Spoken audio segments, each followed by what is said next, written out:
What do you do when the police accuse you of a murder you have no memory of? Last night, inside the isolated Morlden facility, someone brutally killed the director. I have an ironclad alibi. At that exact hour, I was still on a plane.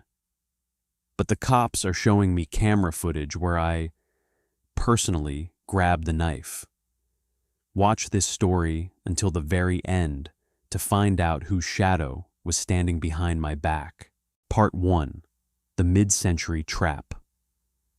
I didn't touch her. That was my opening gambit, delivered straight to the 2 foreign cops currently trying to pin a homicide on me. Specifically, the murder of the ancient crone who had dragged me across the Atlantic in the first place. "Save the breath. I'm not buying a word of it," the female officer snapped. She was strikingly pale, almost albino, with an icy glare.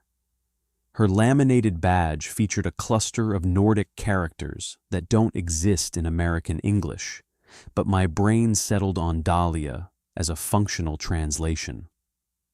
"Alibi now," her partner grunted. This one, let's call him Pavlo, was marginally more human. He'd actually brought me a can of generic soda. I popped the tab, letting the hiss of carbonation fill the silence. "Look," I began, taking a sharp sip that burned my throat. "Let's lay all the cards on the table so we don't have any sudden revelations later. I've got a record." "What kind?" Both detectives leaned into the harsh amber pool of light thrown by the single lamp illuminating our makeshift interrogation desk. "White-collar fraud, scams," I muttered, skipping the nuance. "A rap sheet is a rap sheet." Dahlia stared at me with those pigment-free, judging eyes. "I served my time," I insisted. "Full 10-year stretch. After parole, the only gig I could land was working night security at the abandoned Bachman Asylum." Predictably, their faces remained blank. "You couldn't find Bachman on an official map, and our own government went to great lengths to scrub its existence from the web. There was zero chance a municipal police server on the freezing side of the ocean would have a file on it. For them, though, the mere word asylum coupled with ex-con was practically a confession. I chose to leave out the more colorful details. I didn't tell them about the island's localized curse, the spectral privateers, or the phantom lighthouse keepers.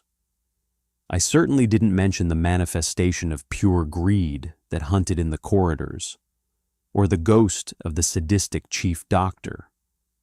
Most importantly, I didn't acknowledge Luke, my ectoplasmic tag-along, who was currently drifting right behind the detectives. While I was pulling shifts there, I started chronicling the weirdness on an anonymous forum, I continued, rotating the aluminum can between my palms. Just killing time. Eventually, a user named Rowan_WTAH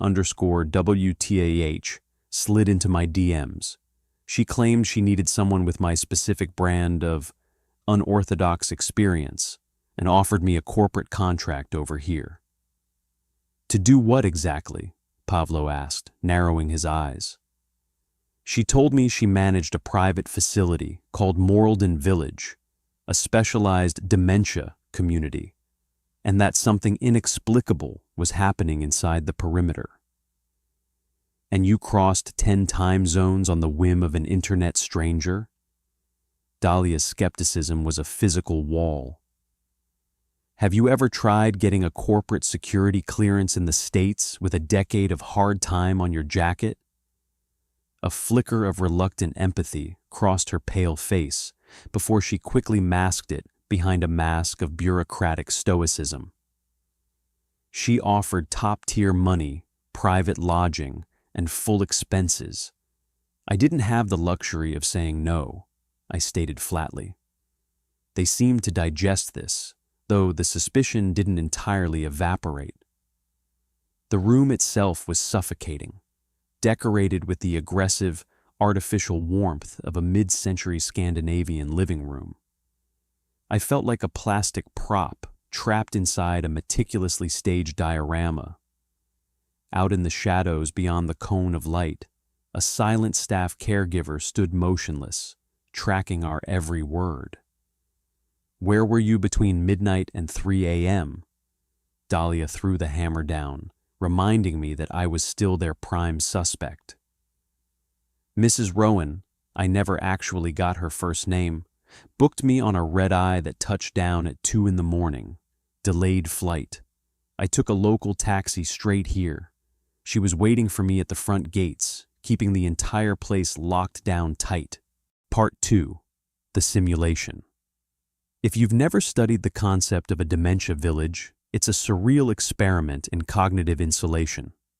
Morlden was essentially a heavily fortified, self-contained block, dropped into the center of a freezing, isolated town. The philosophy is simple. Create a flawless, hyper-realistic illusion where patients can wander, shop, go to the theater, and do chores without realizing they are completely incarcerated. The staff dress as ordinary citizens, shopkeepers, and neighbors, silently steering the residents away from reality. The entire perimeter is sealed by a continuous ring of buildings and an imposing 8-foot iron gate. That was where the old woman had received me. Honestly, she looked far more like an inmate than a manager. She was ancient, a withered, stooped creature wrapped in a massive wool blanket that made her look like a subterranean worm. "Yep, that's the witch," Luke's voice crackled through my earpiece. He'd attached himself to me back at Bachman, learning to manipulate the audio frequencies of my wireless tech to communicate. "Shut it," I breathed, trying to keep my jaw still as the old woman turned the heavy deadbolt. I stepped through. Luke's tattered, translucent form hovered close to my shoulder. When the hag smiled, showing a gaping, toothless maw, a sudden, blinding pain flared in my right shin bone, the exact spot where I'd broken it as a kid. The leg cramped violently. In that exact instant, Mrs. Rowan's gaze darted right over my shoulder, staring directly into the space where Luke was floating. It should have been my cue to turn around and run, but the cold was settling into my bones. "Demand to know why she did it," Luke hissed in my ear. "Good evening," I managed, forcing a polite tone. I didn't expect the director to handle the night shift personally. She hauled the heavy iron gate shut with a burst of physical strength that seemed entirely impossible for her frail, arthritic frame. "We're short-staffed on security, so I'm filling the gaps," she rasped. Her accent was thick, heavy with Eastern European vowels, her words whistling through the gaps in her teeth. "Consider it an early performance review." I simply nodded, desperate for a heater. "A minor complication," she continued, twisting a massive iron key. "The staff quarters are undergoing emergency plumbing repairs until next week.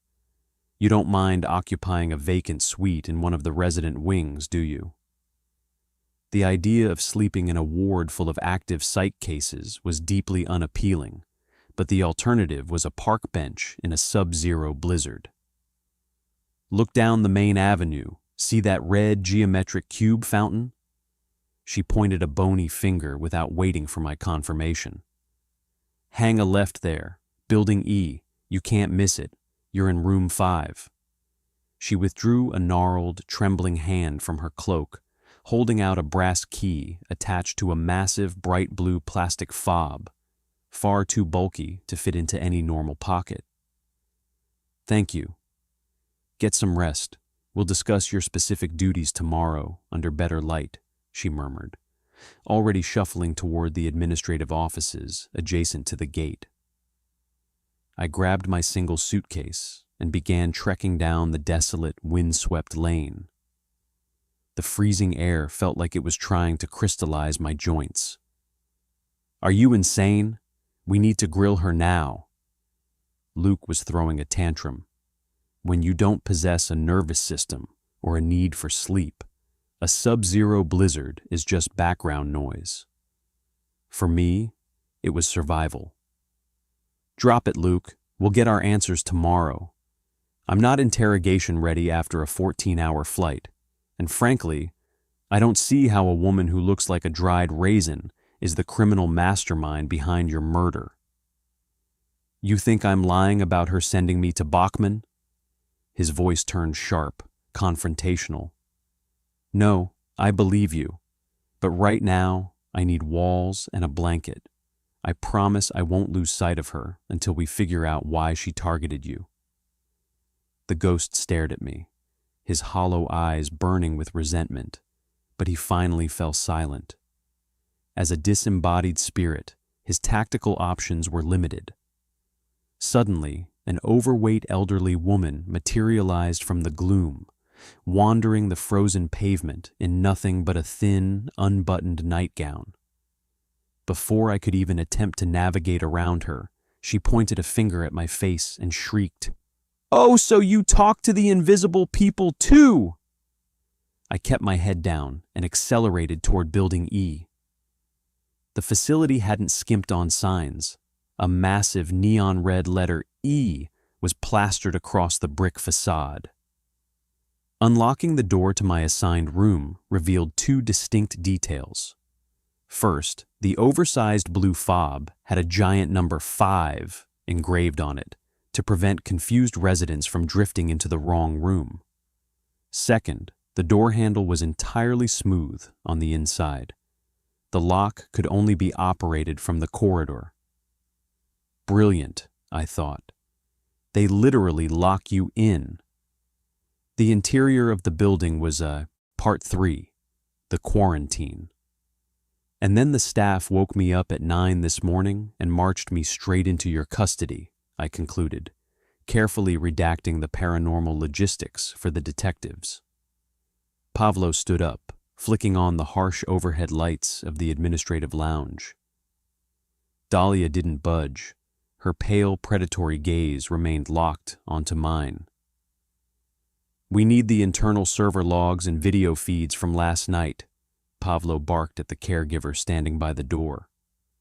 William, according to his glossy Morlden ID badge, nodded rigidly and slipped out of the room.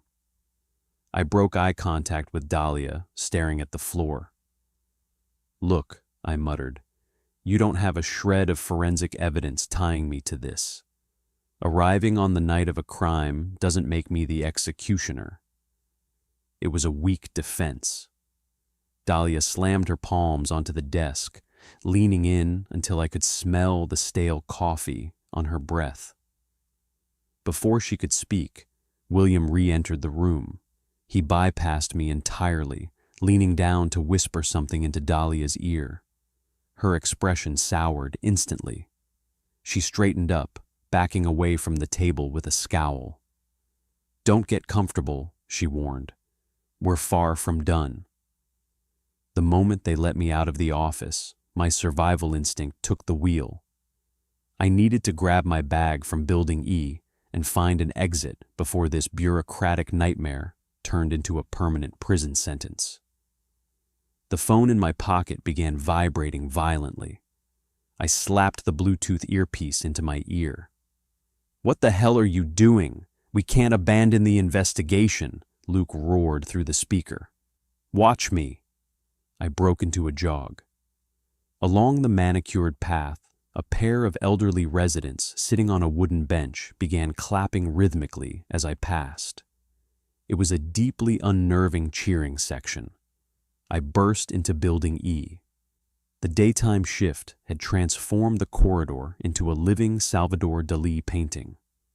Warm, artificial sunlight poured through skylights. Caregivers were aggressively cheering over a card game. A chorus of disjointed wails and confused complaints echoed from the day room. The sheer, manufactured falseness of the environment was suffocating. I ducked into my room to grab my suitcase. "I am telling you, we need to stay and get answers." Luke materialized in front of the door, his mangled torso radiating agitation. And I am telling you that I'm getting to safety, I snarled, packing my few belongings. Well, my safety, I amended, noticing his glare. He didn't love the logic, but he followed. If I left, he'd be stranded in a specialized asylum 10 time zones from home, with no one to amplify his frequency. When I reached the main perimeter gates, my stomach dropped. The heavy iron bars were wrapped in a massive case-hardened steel chain. I grabbed the handles and shook them with everything I had, the metal clanging uselessly against the lock. "Take it easy," a calm, flat voice called out. William was standing 20 feet back, his hands clasped loosely in front of his apron. "Unlock these gates right now," I demanded, my voice cracking. "I can't do that," he replied, his tone entirely level. "I don't possess the keys." "Then go find whoever does." "I don't have administrative authorization to access the lockbox." "I don't give a damn about your authorization. Get the gates open." William took a slow, calculated step forward, using the exact vocal cadence you'd use on a spooked horse. "The master keys are secured inside the central vault. The only person who held the bypass code was Mrs. Rowan." An elderly man wandered into the space between us, staring blankly at the sky. "Is the bus to the hospital coming soon?" he muttered. "What about the police?" I pointed a finger at William, catching him in his own lie. "How did the detectives get their cruisers in and out of here if the gates are deadlocked?" "What police?" William asked, his face a perfect empty slate. "The town cops," the wandering old man suddenly yelled, startled by the tension. Forget this, I thought, spinning on my heel and sprinting away from the gate. "Sir, please return to your unit," William called out, his volume rising for the first time. "The cops are coming," the old man shrieked behind him. Part 4. The Perfect Facade. I retreated to my room and inspected the window frame. It looked out onto the external road, but the thick, reinforced security bars turned the view into a literal prison cell. Suddenly, the door flew open and an elderly woman shuffled in, her trousers bunched around her ankles, closely pursued by a sweating caregiver trying to pull them back up. I bolted back out into the corridor. I sought refuge in one of the isolated courtyard parks near the western wall, completely out of breath. I tapped my earpiece. "Luke, I'm sorry. I messed up. I need you," I whispered, staring at the grass. The mangled, translucent apparition of my dead friend flickered into view, floating a few inches off the ground with a smug expression. "Changed our tune, have we?" "Don't be an asshole, Luke. I'm trapped. You can pass through the structural barriers. I need you to float beyond the perimeter wall, find a vehicle, or find a way to cut the power. Do something." "And how am I supposed to manifest that kind of physical, kinetic force?" he asked dryly. "I don't know. Possess a delivery driver and ram a truck through the front gates." Desperation was making my strategic planning highly volatile. "Are you losing your mind?" Luke hissed. "I can't just hijack a living consciousness on a whim." "You've hijacked mine before, because you opened the door and permitted it, you idiot, and it's not an experience I'm eager to repeat." "Figure something out, Luke, please." "Go to hell." He turned away, floating up toward the roofline of the outer building that formed the village wall. "The joke's on you. I'm already there," I yelled after him. Suddenly, Luke froze. He stopped dead at the very edge of the roof, his form vibrating violently. "What are you doing? Just go over," I shouted, pacing the grass. "I can't." His voice crackled through my earpiece, warped by heavy static.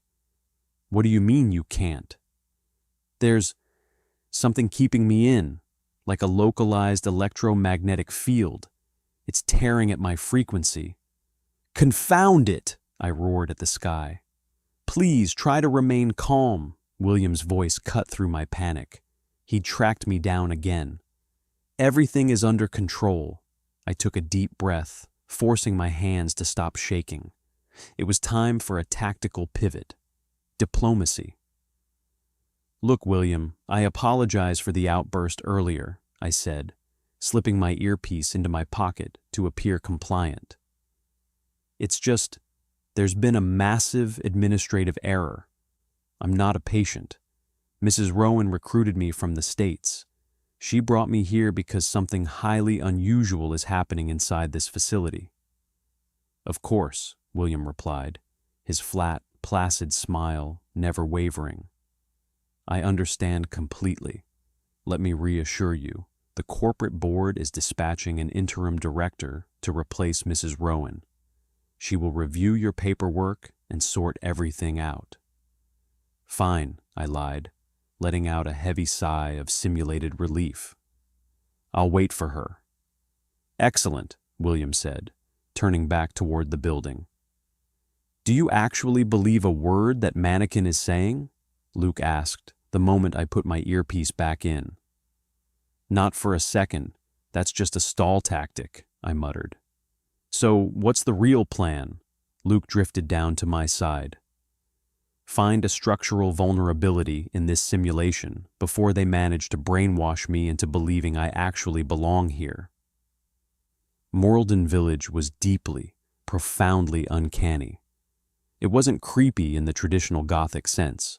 There were no peeling walls, flickering lights, or damp corridors. I could handle a rundown asylum.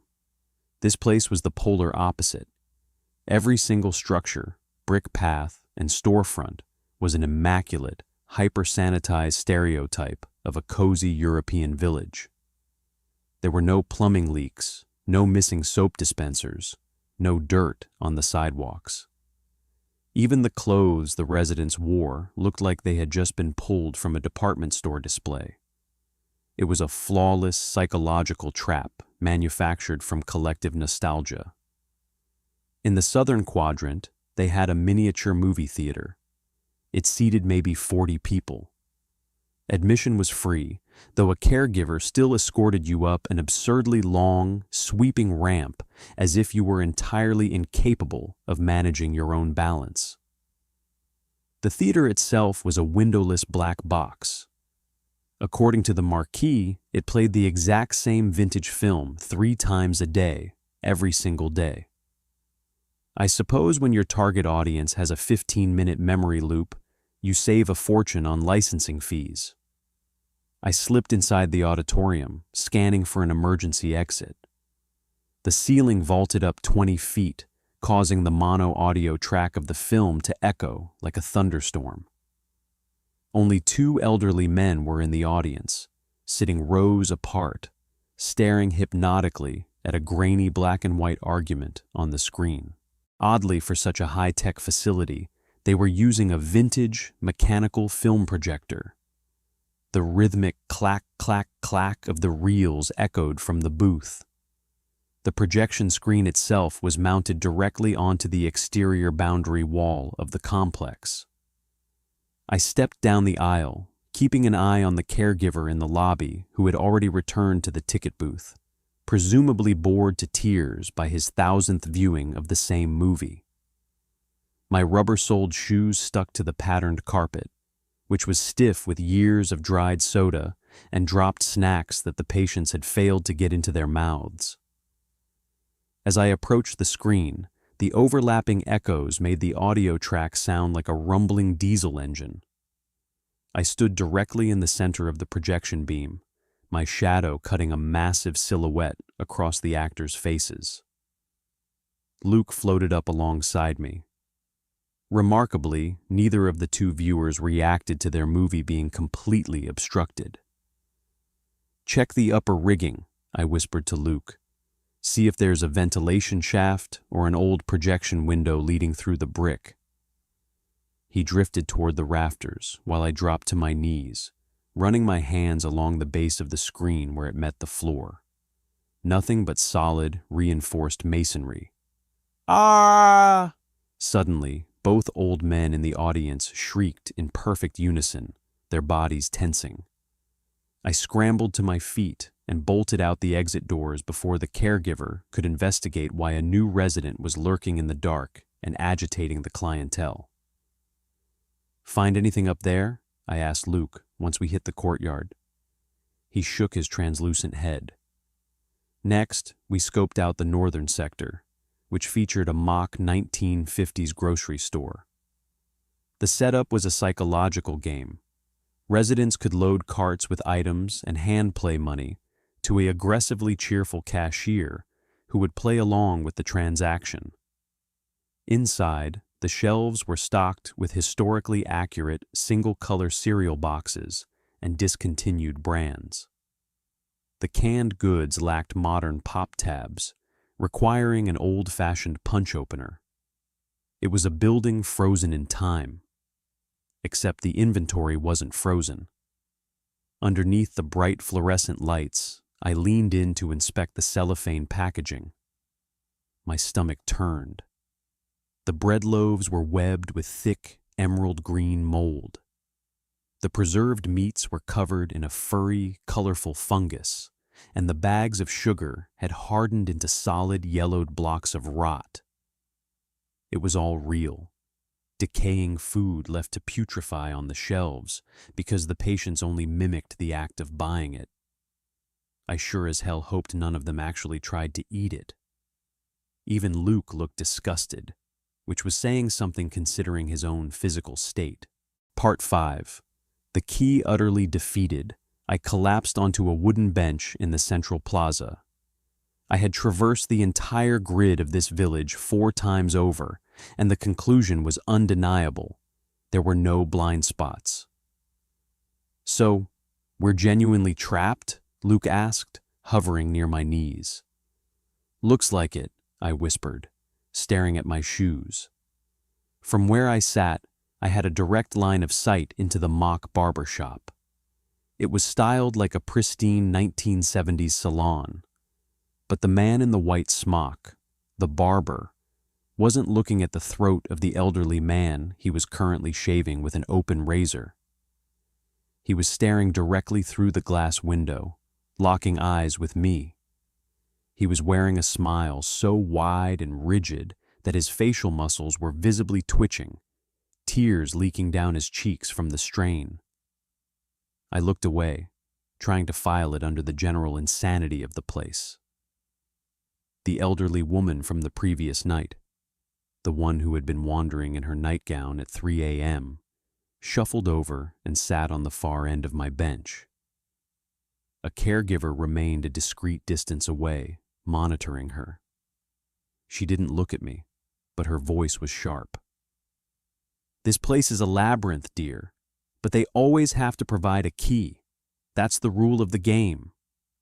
I closed my eyes, entirely unequipped to parse the riddles of a woman whose mind had unraveled decades ago. I gave a patronizing nod, hoping she'd wander off. Then my brain clicked. The key. I sprinted back to Building E, leaving the old woman sitting in my dust. The neon red E blazed in the gray afternoon light as I tore through the front doors. In the common room, 2 staff members were deeply engrossed in a board game with a pair of residents, while William was busy at the stove in the kitchen. I ignored them entirely, throwing my weight against my bedroom door. The lock was bare. The bulky brass key with the massive blue plastic 5 fob that I had left dangling from the exterior keyway was gone. I forced my features into a mask of total compliance and walked into the kitchen. The appliances were absurdly oversized, bright, and rounded. It looked like a functional, human-sized Fisher-Price playset. "Hey, William," I said, attempting a casual tone that felt entirely unnatural. "Did someone pull the key out of my door? I left it in the lock this morning." "Oh, no," he replied, without looking up from his frying pan. "The residents manage their own keys." I'm telling you it was in the door when the detectives brought me back. Perhaps another resident picked it up, he said, his voice terrifyingly serene given the circumstances. I'll poll the floor during evening checks to see if anyone found it. I forced a tight nod.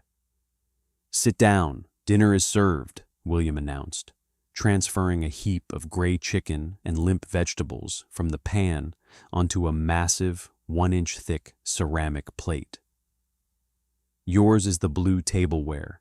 Make sure you don't eat from the red plates. Suddenly, he was highly invested in the rules. My stomach let out a violent growl. I hadn't eaten a single calorie since my flight touched down. I took a seat at the heavy wooden dining table where William had set the plate. He pulled out the chair directly next to mine and sat down, coincidentally sitting right through Luke's spectral form, forcing the ghost to dissipate and remanifest on the opposite side of the table. I stared at the gray meat. Where does the kitchen supply come from, William? A corporate logistics truck restocks the residential pantries every Tuesday morning, he explained calmly. So, it doesn't come from the village grocery store? Of course not. That inventory is strictly for the residents' therapeutic activities. Liar, I thought, my eyes locking onto his. William picked up a piece of the chicken with his bare fingers and popped it into his mouth. He chewed thoroughly, his throat moving as he swallowed it down. He offered me a warm, entirely vacant smile. Relief washed over me. It wasn't poisoned, and it wasn't the rotting prop food from the shelves. I picked up my fork and began inhaling the meal like a starving animal. Slow down there, William murmured, gently placing a hand over my forearm to arrest my fork. We can't have you choking before your follow-up interview with the authorities. Part 6. The Autopsy. The phantom pain in my shin bone returned the second I stepped back into the administrative office. It was a deep, nauseating ache that radiated through the bone, the exact sensory alarm that triggered whenever I was in the presence of something fundamentally malevolent. The office was standard Morlden issue, pristine, decorated with oil paintings of songbirds, with a large oak desk anchoring the center. As we walked in, I glanced through the glass partition on the northern wall. It connected to a much larger, rustic office bathed in natural light. A massive floor-to-ceiling iron safe dominated the far wall. Mrs. Rowan's private office, I realized. But I had more immediate problems.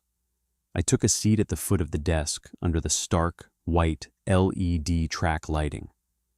Dahlia and Pavlo were already waiting on the other side. Seated on a small stool to my left was a middle-aged woman in a sharp gray blazer, nervously tapping a ballpoint pen against a legal pad. The silence in the room was deafening. "We've uncovered new material evidence," Dahlia initiated the moment my chair scraped to a halt. I swallowed hard. "Great! You found the real killer?" "We have a definitive suspect profile," Pavlo corrected, his tone dropping the good cop routine entirely. "As it turns out," Dahlia continued, "the internal security cameras inside Building E suffered a highly convenient hardware failure last night. No footage exists. However, the exterior lane cameras were fully operational. The video places you outside your unit during the timeline of the murder," Pavlo leveled. "I already explained that," I countered, my pulse racing. I arrived late, walked down the avenue, and went straight to my room. "According to the logs, yes," Dahlia said. "And the exterior feed confirms you encountered a resident named Elisa on the path, who returned to her quarters 30 minutes later." I raised an eyebrow, waiting for the apology. "However," Pavlo leaned forward, tapping his fingers on the wood, The same camera captures you walking back toward the administration block an hour after that, before returning to Building E closer to dawn. My blood ran cold.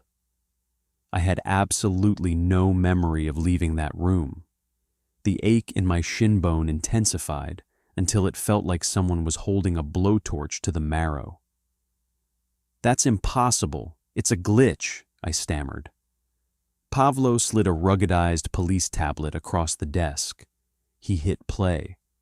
The grainy night vision footage showed a figure matching my exact height, build, and clothing, walking with a strange, rigid, almost mechanical gait down the dark avenue toward the manager's office. I stared at the screen, my breath catching in my throat. Dahlia reached beneath the desk and produced a heavy, rectangular, black plastic case, roughly 12 inches long, dropping it onto the blotter between us. She tapped the lid. "What is that?" I asked, my voice barely a whisper. "We recovered this from the immediate vicinity of the body," Pavlo stated. "Or rather, we recovered what was stored inside it." Dahlia pushed the case across the desk until it bumped against my knuckles. I picked it up.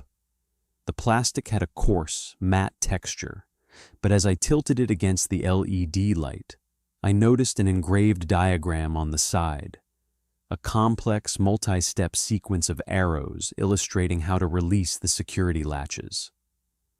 I pressed the recessed side panels, twisted the lid counterclockwise, and pulled. It clicked open. Inside was a standard transparent evidence bag bearing the municipal police seal. "What am I looking at?" I asked, though my eyes had already processed the shape.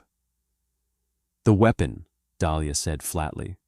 "A standard 10-inch carbon steel kitchen knife." The woman with the legal pad stopped tapping her pen, lifting her head to watch my reaction.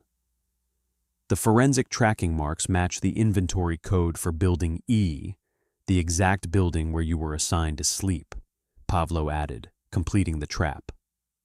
I've never seen that box," I protested, my chest tightening. "These specialized lock boxes are hard-mounted in every residential kitchen," Dahlia explained, her voice dripping with condescension. "They require a specific 3-step cognitive sequence to open. The design ensures that patients with advanced dementia cannot access the cutlery. It was brilliant engineering, and it completely destroyed my defense.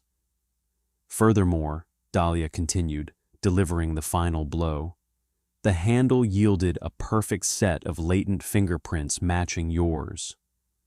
"How could you possibly have my prints already?" I gasped. Pavlo reached into his kit and produced a second evidence bag, dropping it onto the desk. Inside was the aluminum soda can I had emptied this morning. "The bastard. The lab is running the DNA sequencing as we speak," Pavlo threatened. "But frankly, the latent prints and the video telemetry are more than enough to secure a formal indictment. We're taking you in." "No, wait, listen to me," I stammered, pulling back in my chair. "You can't execute a formal arrest," the woman to my left suddenly interrupted, her voice sharp and authoritative. I stared at her, stunned. "He is a documented admission with severe cognitive detriment," she argued, turning to Dahlia. "Under local jurisdictional guidelines, his statements and physical telemetry are legally unreliable for a criminal indictment." What a nightmare, I thought. She's defending me by calling me a lunatic. "The evidence is conclusive, Ms. Rowan. We have to transport him to the holding facility," Pavlo insisted, reaching for his cuffs. "Ms. Rowan?" The name hit me like a physical blow. "Look at his chart," the woman replied, standing up. "He belongs in a secure memory care environment. We have the specialized facilities and trained staff to manage residents of his profile right here. Moving him to a standard prison cell is a civil liability." I scrambled backward, my chair screeching against the floorboards. Dahlia and Pavlo stood up, stepping around the desk to flank me. Luke was hovering directly behind them, his face twisted into a mask of pure terror. "Please, I didn't do this," I yelled, raising my hands. "Turn around and place your hands behind your back," Pavlo commanded, his hand wrapping around my left wrist. "You have the right to remain." Ring. The shrill mechanical blare of a desk phone cut through the room. Ring. Everyone froze. Dahlia reached into her tactical vest and pulled out a vibrating radio receiver, stepping away from the huddle. Ring. "Hold on," she muttered to Pavlo, pressing the device to her ear. She listened in absolute silence for 10 agonizing seconds, her eyes darting between me and the floor. She lowered the unit. "Pavlo, let him go. We need to step outside." She turned a stern gaze toward the legal pad woman. "Ms. Rowan, keep him in this room." Before I could process what was happening, both detectives exited into the main corridor, slamming the heavy door behind them. I let out a ragged, shaking breath, my heart hammering against my ribs. I felt a heavy, intense gaze burning into me. I snapped my head up to make eye contact with the new manager, but her eyes weren't locked on my face. She was staring over my left shoulder, directly into the eyes of the ghost. Luke was paralyzed in shock, his translucent jaw hanging open. He noticed it too. She could see him. "You can see," I started. The heavy door clicked open, cutting me off. Dahlia and Pavlo stepped back into the room, their posture completely altered. The aggressive edge was entirely gone. Pavlo was rubbing the back of his neck, looking deeply embarrassed. "Our apologies for the escalation," Dahlia began, her eyes fixed on the floor. "Yeah," Pavlo muttered, cleared his throat. The state medical examiner just forwarded the preliminary autopsy data. The victim's time of death was established at roughly 10 p.m. last night. You were still in international airspace when her heart stopped. You're clear to go. A wave of dizzying relief washed over me. I nodded frantically, my head bobbing like a toy. "We apologize for the procedural error," Dahlia added. "However, Ms. Rowan, we will need to conduct a private administrative interview with you regarding the facility's corporate structure." "Of course," the new director replied smoothly, her face returning to a placid, professional mask. I didn't wait for a second invitation. I bolted out the main door, which Pavlo held open for me with a sheepish nod. Part 7. The Possession. I desperately wanted to linger in the hallway to eavesdrop on the conversation, but William was already waiting for me at the end of the corridor. He immediately escorted me back to my permanent quarters in Building E, and given the sheer exhaustion overriding my system, I didn't have the energy to fight him. So, here I am, writing this on an old laptop from room 5. I'm trapped in a pristine Nordic simulation where every caregiver treats me like an early-onset dementia patient who wandered off the street. I'll try to map out an escape route, but it will have to wait for dawn. The temperature outside is dropping below 0. The gates are locked, and I am entirely spent. Ironically, because this place is engineered to keep wealthy geriatric patients entertained, there are no firewalls or data restrictions on the local Wi-Fi. I can upload everything that happens to me here in real time. I'm hoping that documenting the data will keep me grounded, a digital anchor to prove I haven't lost my mind. Luke has been making it impossible to type.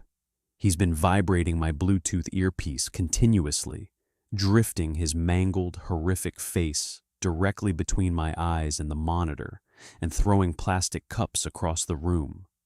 He is losing his mind. "Fine," I hissed into the empty room, slamming the laptop screen halfway down. "Talk. What is so damn important?" "I need you to stay completely calm," Luke's voice crackled through the speaker, devoid of his usual sarcastic bite. He sounded terrified. "There's a piece of the telemetry you're missing." That is a terrible way to preface a statement, Luke. "The security cameras didn't glitch, and the police weren't lying about the timeline," he whispered. "You did kill Mrs. Rowan last night."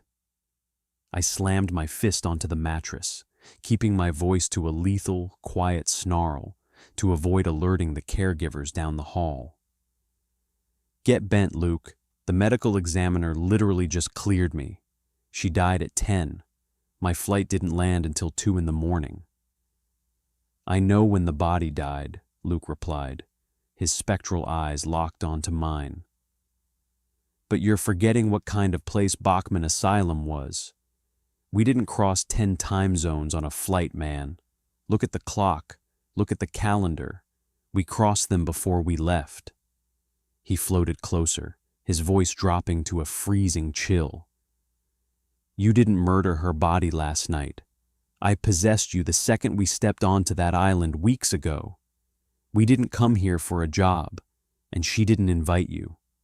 I brought you here to finish what she started. We just used your hands to do it."